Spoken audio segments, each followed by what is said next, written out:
Tout simplement, le paddle, c'est un condensé, on va dire, de tennis et quelque part le tennis urbain, parce que c'est un peu plus petit.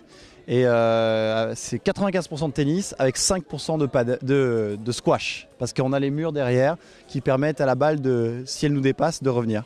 Comment s'organise le jeu alors ? C'est exactement les mêmes règles que le tennis, c'est-à-dire que la balle doit rebondir par terre tout simplement avant d'être tapée. Évidemment, c'est les règles du double de tennis, c'est-à-dire que ça se joue uniquement en double, avec les sets du tennis, les points du tennis, le même score, et tout se rapproche énormément du tennis, sauf qu'on serre par en dessous au lieu de servir par-dessus l'épaule. Quelles sont les qualités qui font un bon joueur de padel ? Alors les qualités, déjà je dois dire que c'est quelque chose qui est beaucoup moins physique que le tennis, qui offre beaucoup plus d'opportunités de tenter des jeux, des coups, et qui permet avec la raquette sans corde, ça permet d'avoir beaucoup plus l'occasion de contrôler mieux la balle.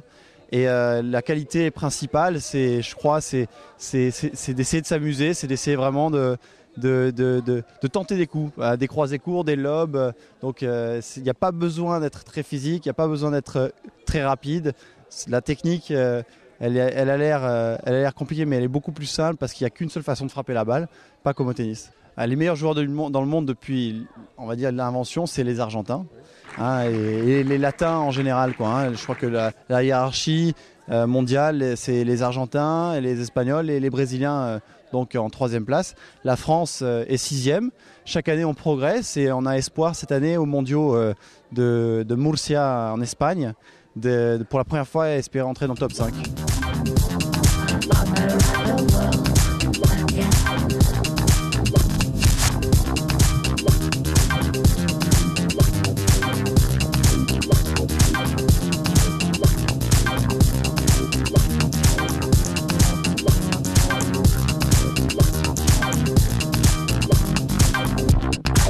This fucking system.